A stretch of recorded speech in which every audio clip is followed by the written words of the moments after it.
¿Te imaginas que en una aerolínea diseñaran aviones sin pensar en los motores porque hablar de eso limitaría la creatividad?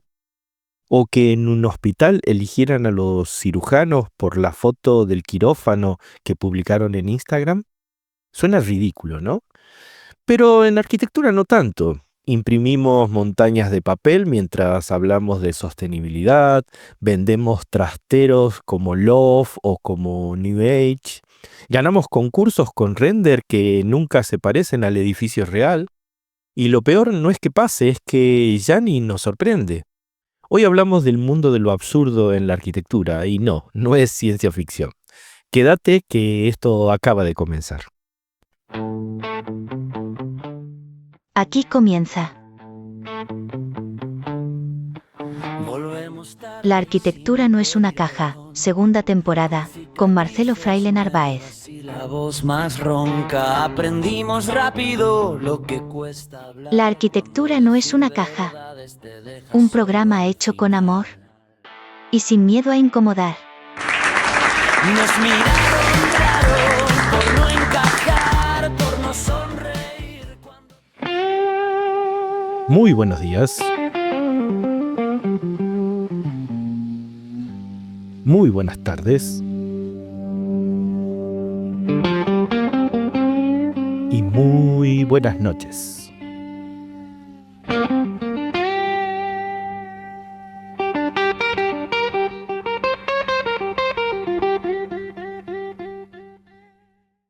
Seguro que alguna vez viste la serie The Office. Seguro que alguna vez viste alguno de sus capítulos. No importa si la serie es la versión inglesa o es la versión americana, la historia es más o menos la misma. Un jefe bastante absurdo, bastante, qué sé yo, excéntrico, podríamos decir, que muchas veces no sabes cómo carajo llegó el tipo ese a ser jefe, pero bueno, está ahí. En la versión americana, el personaje del jefe está protagonizado por Steve Carell, y en cada capítulo aparece un problema distinto, una posible solución, que al final uno no sabe solución de qué, o ideas brillantes que son los mejores capítulos, ¿no? Y no importa, porque no importa la solución, no importa el problema, siempre sabes que al final va a terminar siendo algo malo, la va a terminar cagando, ¿no? Me encanta The Office.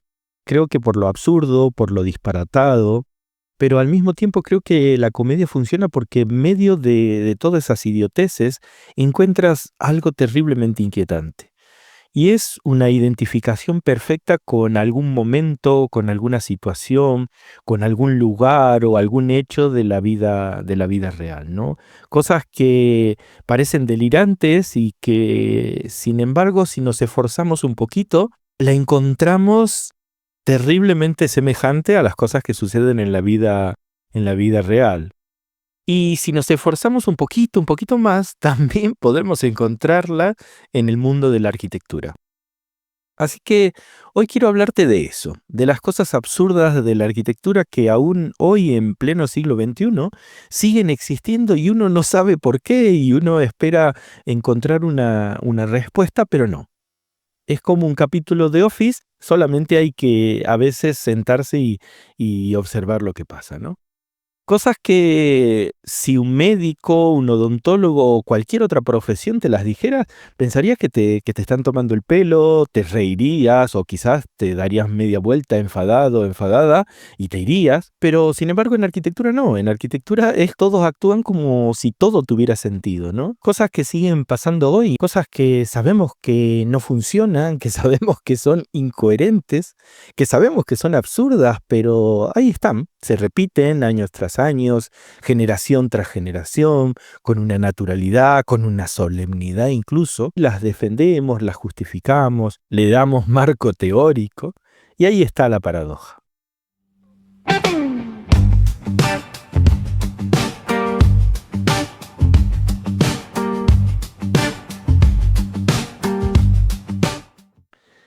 Te cuento una de estas cosas absurdas que podríamos decir que es especialmente obscena, ¿no?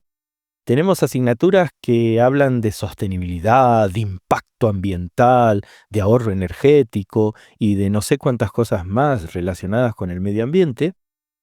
Pero ahora bien, en el 2026 seguimos pidiendo a nuestros estudiantes montañas de papel, montañas y montañas, paneles A1 impresos, hojas A2, hojas A3 y no sé cuántas A más. Láminas enormes, pintadas, impresas a todo color, de esas bien gruesas, porque lo importante es que se vea bonito en la foto para después compartirla en las redes sociales, ¿no?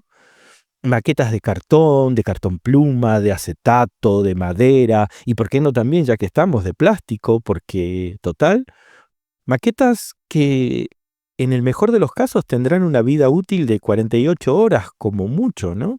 Luego, terminada la entrega, todas terminan en el contenedor de la basura y les juro, no estoy exagerando, solo tienen que darse una vuelta, un paseíto corto por los contenedores después de una entrega y ahí pueden elegir las maquetas del Pabellón Barcelona, de la Casa de la Cascada o del Bloc Marsella, no importa. Ahí tienes para elegir el estilo que quieras.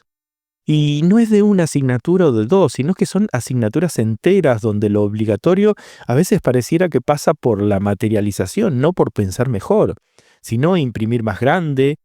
Y mientras tanto hablamos de emergencia climática, de impacto ambiental, de responsabilidad ecológica, pero todo eso lo hacemos con una hermosa lámina A2 de papel fotográfico impresa a todo color. La arquitectura siempre se hizo así.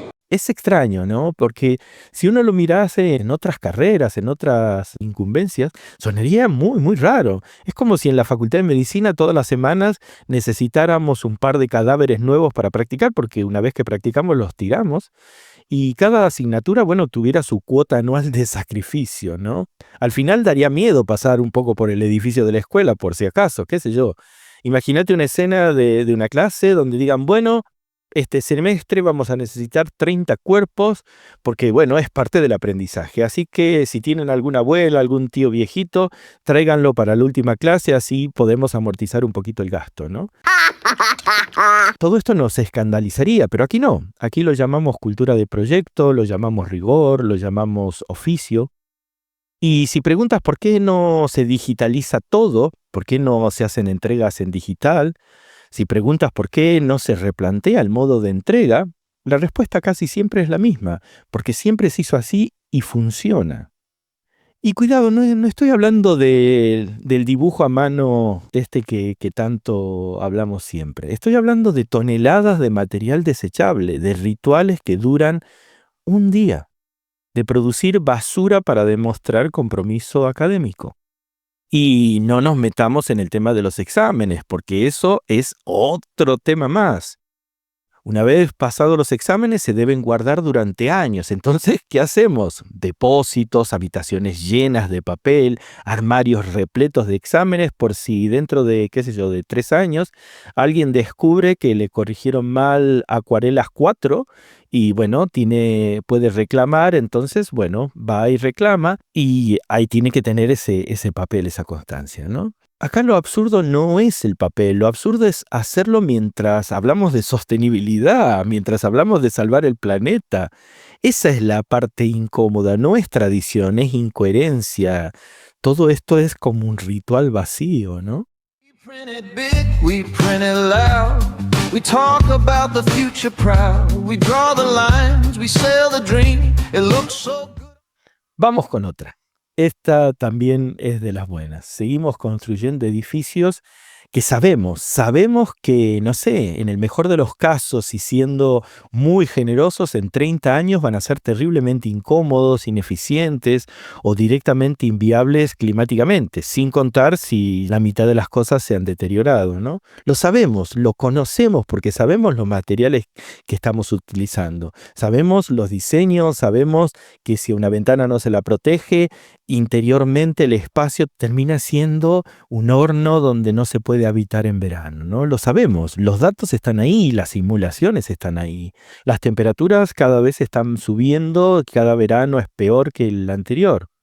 Pero aún así proyectamos como sin nada, no, para nosotros no son los datos, nosotros vivimos en una realidad paralela, ¿no? Pero yo solo pinto con acuarelas. Pero eso no es lo más fuerte es que al mismo tiempo Permitimos que se vendan y se alquilen auténticos zulos de 25, de 30 metros cuadrados, como si fuera la mega super oportunidad. Espacios donde la altura apenas llega, en el mejor de los casos, a 2 metros en alguna de las partes del recorrido.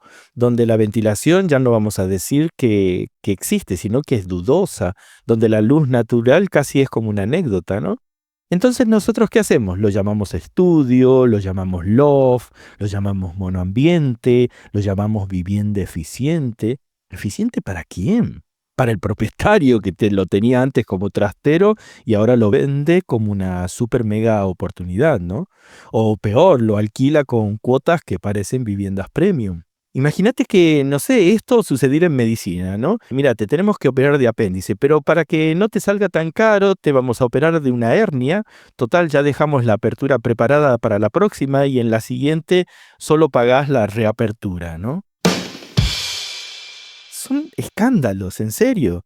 Pero en vivienda no. Aquí reducimos metros cuadrados, reducimos calidad espacial, reducimos alturas y lo vendemos como estilos de vida minimalistas, como si vivir comprimido fuera una elección estética y no una consecuencia económica. Y lo más curioso es que yo no veo a demasiados organismos públicos presionando para retirar estas basofias del mercado. Me sorprendo porque algunos colegios de arquitectos parecen más preocupados por cobrar la cuota, por ser jurados de concurso, por las fotos institucionales, pero no dicen ni pío sobre este tipo de cosas. Porque claro, esto pareciera que no les compete. ¿O será que tiene más glamour ser jurado de concurso para el nuevo museo del guiso de extremeño, no sé, que preocuparse por qué la gente viva mejor? Porque, a ver, estamos hablando de arquitectura. Aquí hace falta dinerito fresco. Pero el mercado es así. Siempre el mercado es así. Hay una publicidad muy, muy buena, que creo que es de coches, donde una pareja va a subir a una de estas atracciones de feria, una montaña rusa, y le dan un cinturón de estos normales, estos que uno usa en la ropa para atarse, ¿no? Entonces, claro, la pareja se queja diciendo, pero a ver, esto no es seguro. Y la encargada, así con mucha mala leche, dice, y tendrías que haber pagado más. Claro, la publicidad es fantástica y nos parece absurda porque es ridícula, y nos reímos de esa publicidad. Porque nadie en su sano juicio permitiría que alguien suba una montaña rusa sin la seguridad adecuada. Pero en vivienda permitimos cosas peores y nadie dice ni pío. Nadie dice ni pío. Es como diseñar coches sin frenos y decir, bueno, pero el mercado lo pide. Te vendo este auto que te va a salir muy económico y bueno, si no frena, no frena. Tampoco no se puede pedir todo por el precio que estás pagando.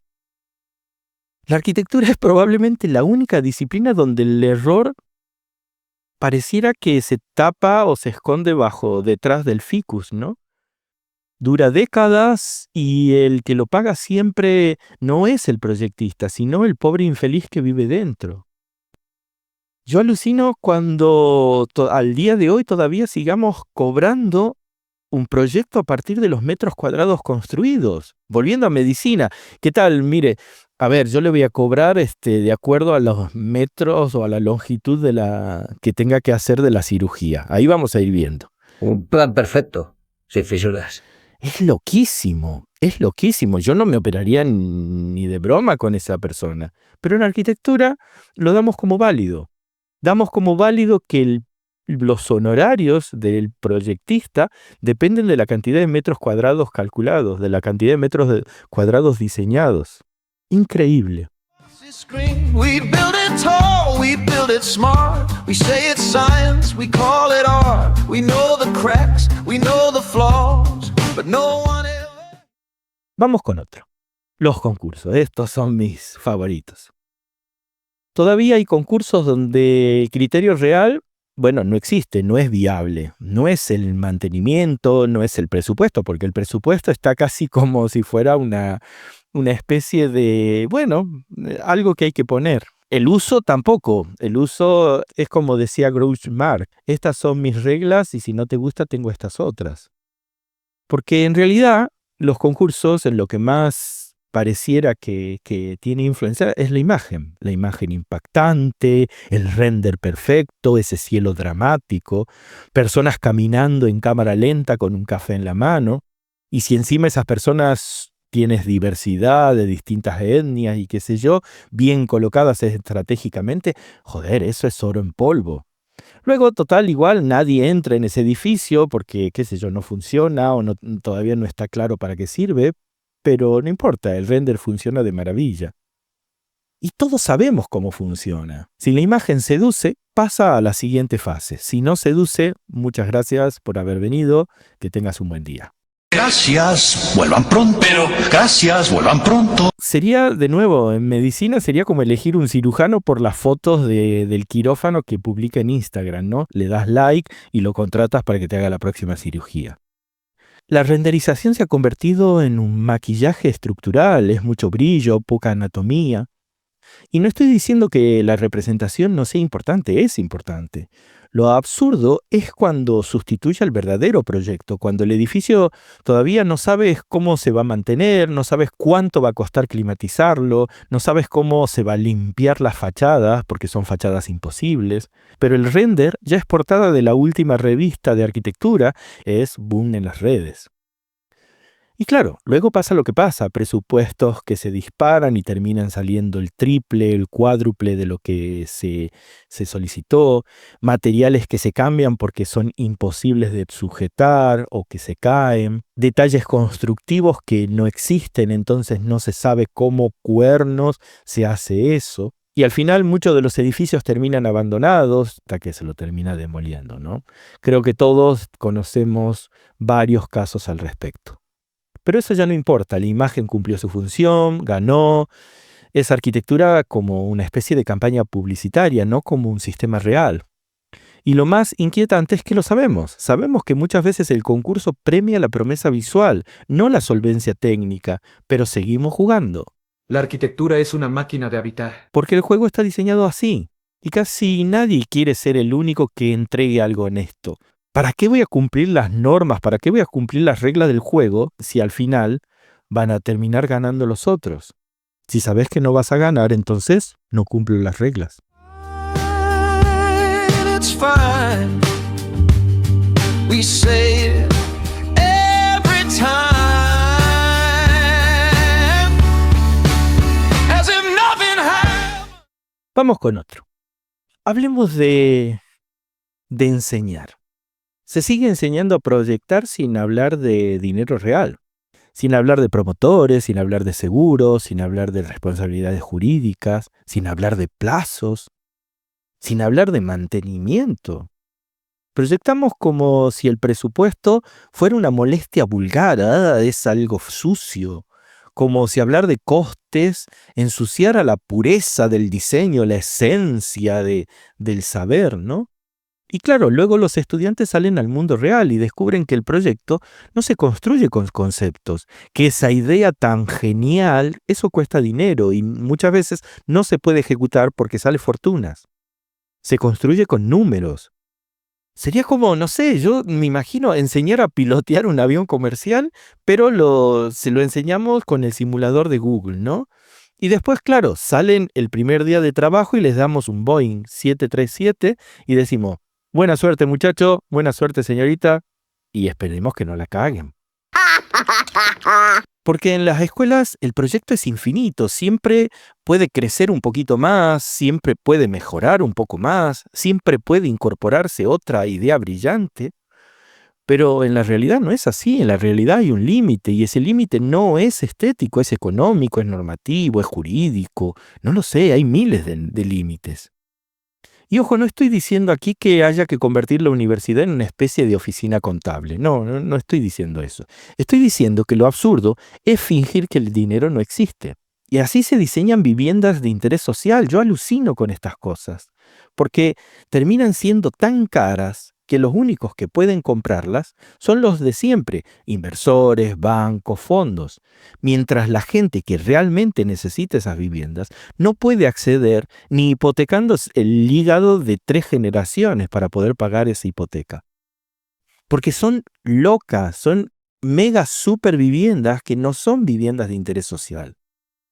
Porque son viviendas pensadas en el aire, donde los espacios son bien generosos, el mármol tiene casi como el precio del papel donde se imprimió el proyecto para la entrega. Y luego nos preguntamos por qué los sistemas no funcionan. Porque, claro, es muy sencillo. Si formás arquitectos durante años sin enseñarles cómo funciona realmente el mundo, entonces cuando vayan a trabajar, van a hacer lo que están acostumbrados, lo que han aprendido en la escuela, lo que han aprendido en las universidades. No estamos formando profesionales, estamos formando soñadores desarmados para un mundo que necesita urgentemente arquitectos bien formados. Y lamentablemente, el mercado no tiene piedad con los soñadores. We go back to work as if nothing happened. We smile, we shrug. The lights go on, the papers fly. El año pasado hicieron una mega super obra en el edificio donde tengo mi despacho. Ahora mi despacho es inteligente, un despacho inteligente. ¡Wow! Suena así como cuando me lo contaban, yo alucinaba. Me encanta el concepto, ¿no? Es como edificio inteligente, suena como a ciencia ficción, a futuro, a innovación radical. Pero luego descubres que en realidad lo inteligente es que baje las persianas automáticamente o encienda la calefacción media hora antes. En mi caso, cuando llego al despacho ya está calefaccionado. El problema es que sigue calefaccionándose y sigue calefaccionándose y tengo que apagarlo y volver a apagarlo y luego volver a apagarlo porque el automático se enciende cada cierto tiempo y parece que estoy en Hawái en determinado momento mientras afuera quizá está a 2 grados centígrados, ¿no?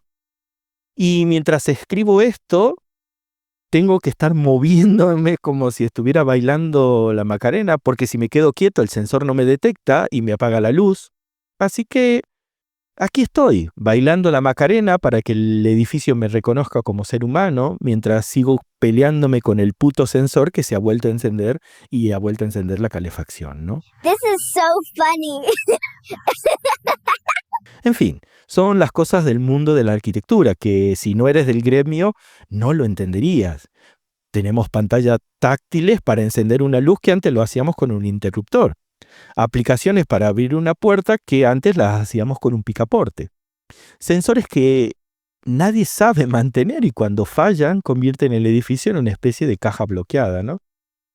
Y cuidado, no estoy en contra de la tecnología, no, al contrario. Pero hablemos de lo verdaderamente inteligente. Esto no es inteligencia, esto es domótica con marketing, células fotovoltaicas con esteroides, no lo sé.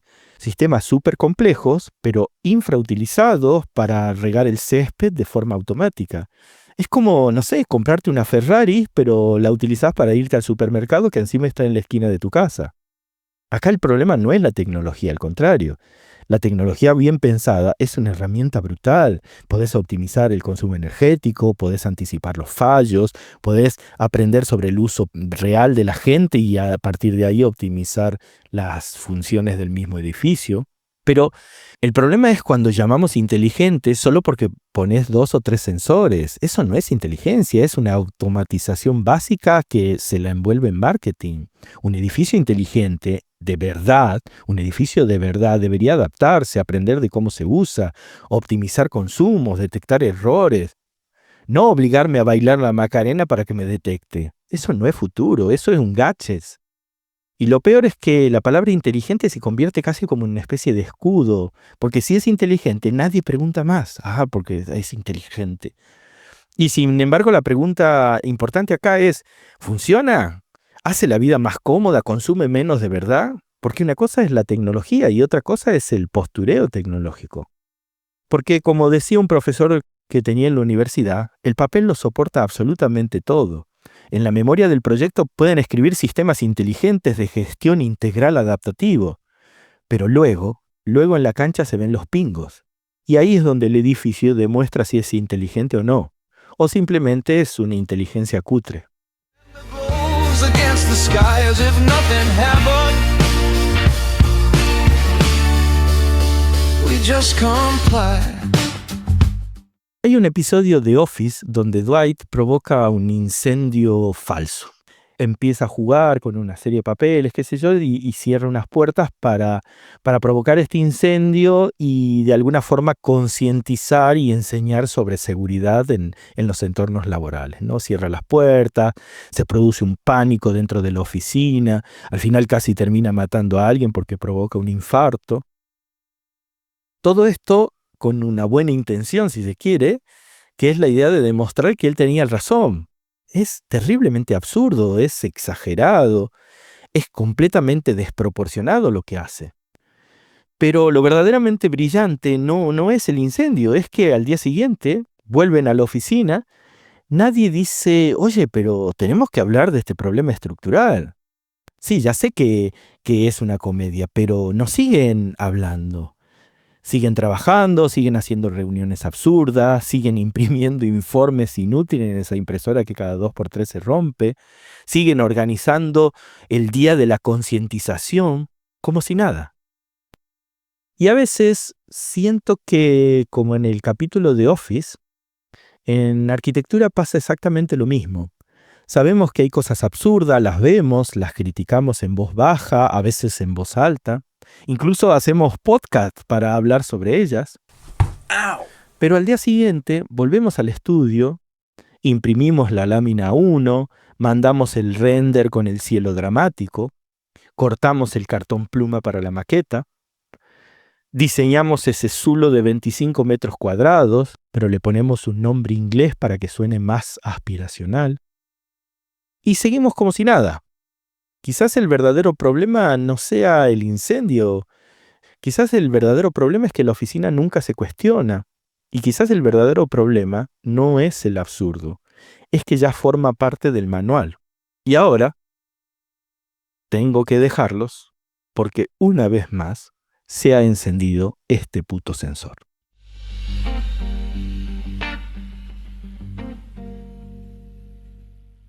Postdata. Si te quedaste con ganas de más, seguimos la conversación en X como @frailemarcelo o en Instagram en @marcefraile. También puedes encontrarme en Facebook o en LinkedIn como Marcelo Fraile Narváez o escribirme directamente al correo a mfrailenarvaez@gmail.com. Tus comentarios, like y reseñas son el combustible que mantiene vivo este proyecto y que lo ayudan a crecer. Gracias por escuchar, por estar al otro lado y por seguir creyendo que la arquitectura puede ser algo más que una caja. Pórtense bien, sean felices y nos vemos pronto. Un gran abrazo. Chau. Has escuchado La arquitectura no es una caja, con Marcelo Fraile Narváez.